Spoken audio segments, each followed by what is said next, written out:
নমস্কার, আপনারা দেখছেন টিভি9 বাংলা। আমি শুভজিৎ রয়েছি আপনাদের সঙ্গে। আমরা আরো একবার সেই খবরের সেই আপডেটে নজর রাখবো। আর জি করের চিকিৎসক পড়ুয়ার তার মৃত্যু, রহস্যজনক মৃত্যু।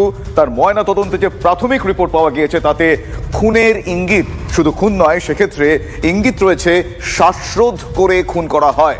ধর্ষণের সম্ভাবনার কথাও এক্ষেত্রে উড়িয়ে দেওয়া যাচ্ছে না, তার কারণ ময়না তদন্তের প্রাথমিক রিপোর্টে ধর্ষণের কথাও কিন্তু উল্লেখ রয়েছে। পাশাপাশি যৌনাঙ্গে ক্ষতচিহ্ন পাওয়া গিয়েছে, চোখ দিয়ে রক্তপাতের উল্লেখ রয়েছে রিপোর্টে। ফলে পুলিশের ভূমিকা প্রশ্নের মুখে পড়েছে। সিবিআই তদন্তের দাবি জানিয়েছেন বিরোধী দলনেতা শুভেন্দু অধিকারী। আপনাদের দেখাই বিস্তারিত। মহিলা চিকিৎসক পড়ুয়াকে ধর্ষণ করে খুনের অভিযোগে তোলপাড় রাজ্যের প্রথম সারির হাসপাতাল আরজি কর। কর্তব্যরত অবস্থায় চিকিৎসকের মৃত্যু কিভাবে, এই প্রশ্নে দিনভর তোলপাড়। চিকিৎসক পড়ুয়ার ময়নাতদন্তে শ্বাসরোধ করে খুনের ইঙ্গিত মিলেছে, চোখ দিয়ে রক্ত বেরোনো ও যৌনাঙ্গে ক্ষতেরও উল্লেখ রয়েছে রিপোর্টে। পুলিশের তদন্তে উঠে আসা তথ্য বলছে, রাত ৩টা থেকে ভোর ৬টার মধ্যে চিকিৎসক পড়ুয়ার মৃত্যু। পোশাক অবিন্যস্ত, গলায় ঠোঁটের দাগ ছিল। মৃতের গলার ডান দিকের একটা হাড় ভাঙা অবস্থায় মিলেছে। সাধারণত গলা টিপে শ্বাসরোধ করার চেষ্টা হলে হাড় ভাঙার ঘটনা ঘটে। সে ধরনের কিছু হয়েছে কিনা খতিয়ে দেখছেন বিশেষজ্ঞরা। চেস্ট ডিপার্টমেন্টে পোস্ট গ্র্যাজুয়েটের দ্বিতীয় বর্ষের ওই মহিলা চিকিৎসক বৃহস্পতিবার নাইট ডিউটি করেন। সকালে সেমিনার হল থেকে তার নিথর দেহ উদ্ধার হয়। অভিযোগ, পরনে পোশাক ছিল না, দেহে একাধিক দাগ। ওই সেমিনার হল থেকে নমুনা সংগ্রহ করে ফরেনসিক টিম, আনা হয় স্নিফার ডগ। অন ডিউটি চিকিৎসক পড়ুয়াকে খুনের অভিযোগ আনেন বিধানসভার মুখ্য সচেতক এবং তৃণমূল বিধায়ক নির্মল ঘোষ। ব্রুটালি মার্ডার হয়েছে, ব্রুটালি অন ডিউটি। তার সত্য উদ্ঘাটন করতে হবে এবং ক্রিমিনাল যে এই খুনের জন্য দায়ী তাকে ক্যাপিটাল পানিশমেন্ট দিতে হবে। তদন্ত যাতে পূর্ণ পর্যায়ে হয়, কোথাও কোনো ল্যাপসেস না থাকে। মেয়েকে খুন করা হয়েছে, প্রথম থেকেই দাবি করেছে পরিবার। আমার মেয়েটাকে খুন করে ফেলেছে এরা, আমার মেয়েটাকে মেরে ফেলেছে। আমার একটা মাত্র মেয়ে, অনেক কষ্ট করে ডাক্তার করেছিলাম, লোকের সেবা করতে এসে নিজেই খুন হয়ে গেছে। মৃত রহস্য উদ্ঘাটনে সিবিআই তদন্তের দাবিতে সরব হয়েছেন রাজ্যের বিরোধী দলনেতা। ইমিডিয়েটলি স্টেট গভর্নমেন্টের উচিত সিবিআই কে কেস হ্যান্ডওভার করে দেওয়া। যদি না করেন, ওরা করবে না, তাহলে পরিবারকে বলবো যে আপনারা কোর্টের দ্বারস্থ হন। যদি এটি হত্যাকাণ্ড হয়ে থাকে, হত্যাকারী কোনো অবস্থায় ছাড়া পাবে না। ফলে পুলিশের তদন্তে আমরাও আস্থা রাখছি, আপনারাও আস্থা রাখছেন। সেমিনার রুমে সিসিটিভি থাকলে মৃত্যু রহস্যের সমাধান সহজেই হতে পারত, কিন্তু সিসিটিভি নেই সেমিনার রুমে। তা জেনে কি ওই মহিলা চিকিৎসককে ওই রুমে নিয়ে যাওয়া হয়েছিল? উঠে আসছে একাধিক প্রশ্ন। সৌরভ দত্ত, সুপ্রিয় গুহ, সুশোভন ভট্টাচার্যের রিপোর্ট, টিভি9 বাংলা। একাধিক প্রশ্ন যেরকম উঠে আসছে, একাধিক চাঞ্চল্যকর তথ্য সামনে চলে আসছে। প্রত্যক্ষদর্শী যারা আই উইটনেস, তাদের যা বিবরণ তা চাঞ্চল্যকর। অর্ধনগ্ন অবস্থায় চিকিৎসকের দেহ উদ্ধার, নিহতের মুখ থেকে রক্তপাত, যৌনাঙ্গ থেকে রক্তপাত, নিহতের বা পায়ে পেটে আঘাতের চিহ্ন, নিহতের ঘাড়ে আঘাতের চিহ্ন, ডান হাতের অনামিকায় আঘাতের চিহ্ন। অর্ধনগ্ন অবস্থায় দেহ উদ্ধার। দেহ উদ্ধারের সময় পরনে ছিল গোলাপি রঙের কুর্তি, যৌনাঙ্গের কাছে পড়েছিল চুলের ক্লিপ, ভাঙা চশমা পড়েছিল মৃতদেহের কাছে। দেহ পাওয়া যায় একটি নীল ম্যাট্রেসের ওপর চুল পড়েছিল, ম্যাট্রেসে রক্তের দাগ পাওয়া গিয়েছে। এখনো পর্যন্ত আর কি কি তথ্য জানা যাচ্ছে আমি জানবো। আমার সহকর্মী সৌরভ দত্ত এই মুহূর্তে রয়েছেন। সৌরভ, এখনো পর্যন্ত প্রাথমিক রিপোর্টে এবং প্রত্যক্ষদর্শীদের বিবরণে যা জানতে পারা যাচ্ছে তাতে এক প্রকার খুনের ইঙ্গিতটা অনেকটাই স্পষ্ট, সেক্ষেত্রে ধস্তাধস্তি হয়েছিল সেটাও জানতে পারা যাচ্ছে। কিন্তু সার্বিকভাবে নিরাপত্তা নিয়ে প্রশ্ন উঠছে, সার্বিকভাবে বেশ কিছু বিষয় নিয়ে এক্ষেত্রে সন্দেহ দানা বাঁধছে। কি কি জানা যাচ্ছে আর লেটেস্ট আর কি কি জানতে পারলে?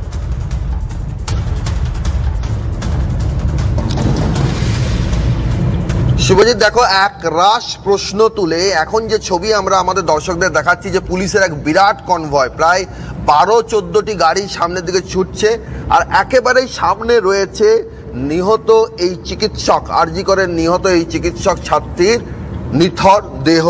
যে দেহ প্রশ্ন তুলেছে যে ঠিক আজকের যে ঘটনা ঘটেছে, সেই ঘটনা যে বৃহস্পতিবার গভীর রাতে আরজি কর মেডিকেল কলেজের থার্ড ফ্লোরে, সেখানে থার্ড ফ্লোরে চেস্ট মেডিসিনের যে সেমিনার কক্ষ, সেই সেমিনার কক্ষে নীল ম্যাট্রেসে যে শায়িত দেহ ছিল নীল চিকিৎসকের, মহিলা চিকিৎসকের, সেখানে তার যে আঘাতের চিহ্ন, তার যে দু চোখ দিয়ে রক্তক্ষরণ হয়েছে, আর তার ঠোঁটে যে রক্তের দাগ লেগে রয়েছে, তার গালে মুখে যে নখের দাগ লেগে রয়েছে, তার ঘাড়ে যে আঘাতের চিহ্ন রয়েছে, তার পেটে যে আঘাতের চিহ্ন রয়েছে, আর এই চিহ্নগুলো তার শরীরে কে দিল, কে এই আঘাতের চিহ্নগুলো, এই আঘাতগুলো এই মহিলাকে, এই মহিলা চিকিৎসককে দিল।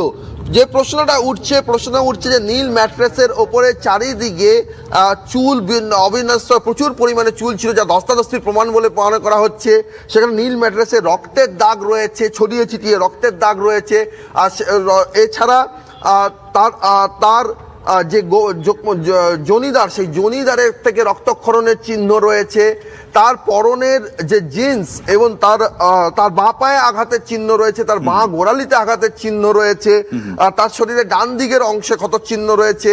তার পরনের যে জিন্স এবং তার যে অন্তর্বাস তার দেহের বাঁ দিকে পড়েছিল। তার পরনে গোলাপি রঙের একটা কুর্তা ছিল।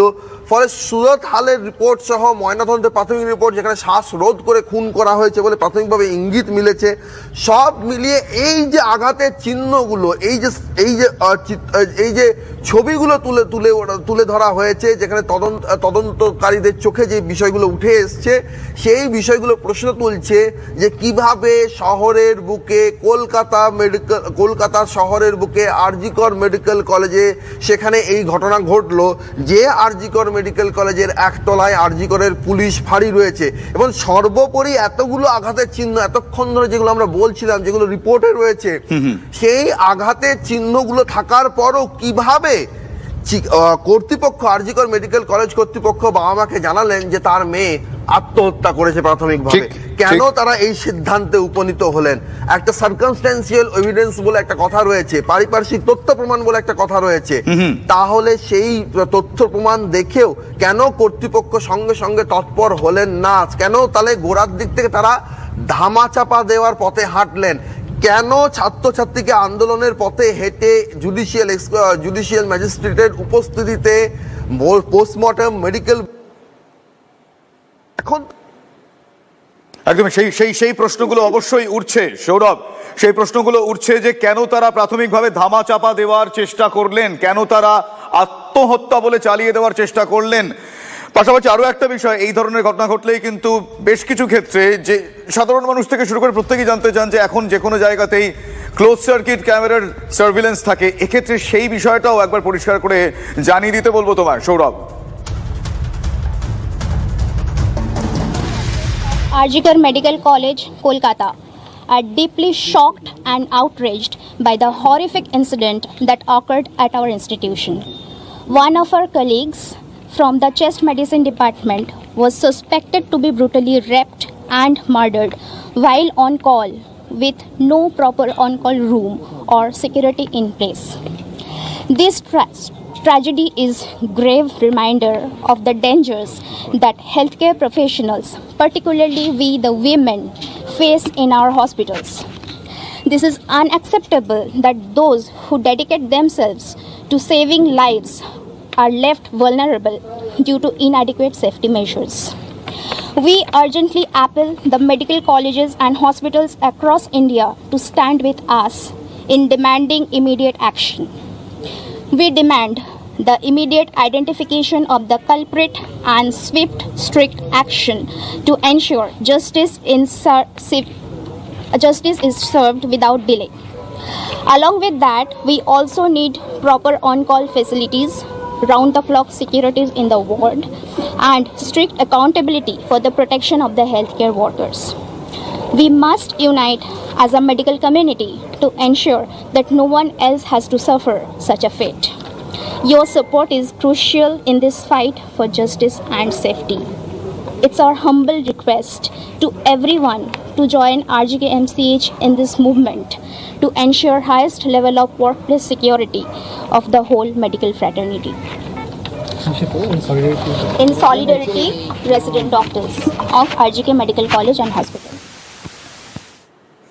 আমরা শুনছিলাম তাদের তরফ থেকে বেশ কিছু দাবি দেওয়া রেসিডেন্সিয়াল চিকিৎসকদের তরফ থেকে বেশ কিছু দাবি দেওয়া তারা প্রেস কনফারেন্সের মাধ্যমে তারা জানালেন, এবং সেক্ষেত্রে সার্বিকভাবে ইন এ নাটশেল যদি বলতে হয়, সংক্ষিপ্ত সার করতে হয়, তারা প্রত্যেকটা মুহূর্তে তারা নিরাপত্তার কথা বললেন, সুরক্ষার কথা বললেন। আমি আরও একবার আমার সহকর্মী সৌরভের কাছে যাব। সৌরভ আমার সঙ্গে লাইভে ছিলেন কিছুক্ষণ আগে। সৌরভ, তাদের তরফ থেকে, চিকিৎসকদের তরফ থেকে জানানো হচ্ছে যে কর্মক্ষেত্রে সার্বিকভাবে সুরক্ষা, নিরাপত্তার যেই নিরাপত্তা প্রশ্নের মুখে পড়েছে এই ঘটনা, কি বলবে?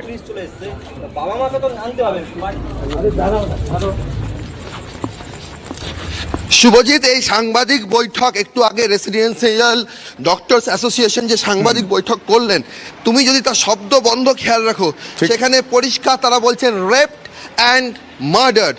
এর আগে পর্যন্ত রেসিডেন্সিয়াল ডক্টরস অ্যাসোসিয়েশন যতগুলো সাংবাদিক বৈঠক করেছে, সেটা বিকেলে হোক, রাত্রি 8টার যে সাংবাদিক বৈঠক সেটি হোক, সেই সমস্ত বৈঠকে কিন্তু তারা বলেছিলেন যে তারা সাসপিসিয়াস যে কোনো ঘটনা ঘটেছে। তারা কিন্তু এই শব্দটা ব্যবহার করছিলেন না, না মার্ডার শব্দবন্ধ ব্যবহার করছিলেন, না রেপ শব্দবন্ধ ব্যবহার করছিলেন। এখন যখন প্রাথমিক ময়নাতদন্ত হয়ে গিয়েছে, প্রাথমিক ময়নাতদন্তের রিপোর্ট প্রকাশ্যে এসছে, সুরত হালের রিপোর্ট চলে এসছে, তখন তারাও কিন্তু ক্লিয়ার কাট স্পষ্ট ভাষায় doctors association, residential doctors association তারা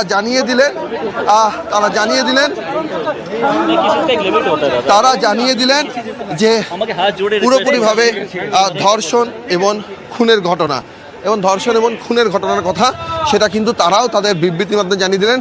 এবং একই সঙ্গে সেই বিবৃতির প্রেক্ষিতে তারা এটাও দাবি করলেন, নিরাপত্তার দাবি করলেন, সিকিউরিটির দাবি করলেন। এই দাবিটা কেন করলেন? তার কারণ হচ্ছে যে কলকাতা শহরে অবস্থিত একটি মেডিকেল কলেজ, সেই মেডিকেল কলেজের একেবারে প্রিমাইসেসের ভেতরে রোগীর যে ওয়ার্ড, সেই ওয়ার্ডের ভেতরে যেখানে ডক্টরসদের সেমিনার রুম, সেখানে এই ধরনের একটি ঘটনা ঘটে গিয়েছে। এবং তারা কিন্তু স্পষ্টভাবেই তারা বলে দিলেন যে তার নিরাপত্তার বিষয়টিকে সামনে রেখে এবং যে কালপিট যে এই ঘটনায় যুক্ত তার যথাযথ কঠোর শাস্তির দাবি কিন্তু তারা করলেন। সব মিলিয়ে এই ঘটনা রাজ্য প্রশাসনে অস্বস্তি বাড়িয়েছে, আর অস্বস্তি বাড়িয়েছে বলে পুলিশের কড়াকড়ি নিরাপত্তার মধ্যে এখানে তুমি দেখতে পাচ্ছ যে শ্মশানঘাট, সেখানেও পুলিশের নিরাপত্তার ব্যবস্থাটা তুমি দেখো যে এখানে কিন্তু তারা কিন্তু এখানে কিন্তু হাজির হয়েছেন। এবং একটা দেখাবো যে আইন শৃঙ্খলা পরিস্থিতির অবনতি হতে পারে সম্ভবত, সেই আশঙ্কায় টিয়ার গ্যাসের সেলও রয়েছে। মৃতদেহ তার সৎকার হবে পানিহাটির শ্মশানে, আর সেখানে মহিলা চিকিৎসক যার প্রাথমিক ময়নাতদন্তের ইঙ্গিত যে ধর্ষণ করে খুন করা হয়েছে, সেই রকম একটি ঘটনা যেখানে নিরাপত্তার অভাব বিষয়টি বারবার স্পষ্ট হয়ে আসছে। হাসপাতাল চত্বরের ভেতরে কেন মহিলা চিকিৎসকদের নিরাপত্তা সুনিশ্চিত করা গেল না, সেই প্রশ্নটা উঠছে। তার কারণ বছর 7 আগেই নীলরতন সরকার মেডিকেল কলেজে এক চিকিৎসক নিগ্রহের ঘটনাকে ঘিরে সারা রাজ্য জুড়ে যে ডাক্তারদের আন্দোলন হয়েছিল, তারপর কয়েক দফা দাবি সনদ তৈরি হয়েছিল ডাক্তারদের নিরাপত্তা সুনিশ্চিত করার প্রশ্নে। সেখানে প্রত্যেকটি মেডিকেল কলেজে এসিপি পদমর্যাদার আধিকারিক, তাদের জন্য নতুন কক্ষ তৈরি হয়, অফিস কার্যালয় তৈরি হয়। যে কারণে আজকে তুমি যেরকমটা শুরুতেই বললে সৌরভ, আজকে প্রেস কনফারেন্সে তাদের কাছ থেকে বারবার এটাই শোনা গেল যে তারা এক্ষেত্রে বারবার বললেন যে মার্ডার এবং রেপ এই দুটো শব্দ তারা ব্যবহার করলে শুধু তাই নয়, চিকিৎসা ক্ষেত্রে এই তাদের কর্মক্ষেত্রে সেখানে তারা সার্বিকভাবে নিরাপত্তার দাবি করলেন, এবং এই ঘটনায় যারা দোষী তাদের কঠোর শাস্তির দাবি করলেন তারা।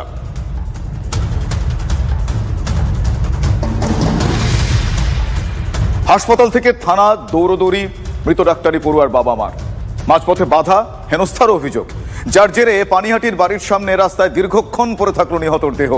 অবশেষে রাত 10টা নাগাদ বাড়িতে পৌঁছন মৃত ছাত্রীর বাবা মা। তারপর শুরু হয় শেষ যাত্রার প্রস্তুতি।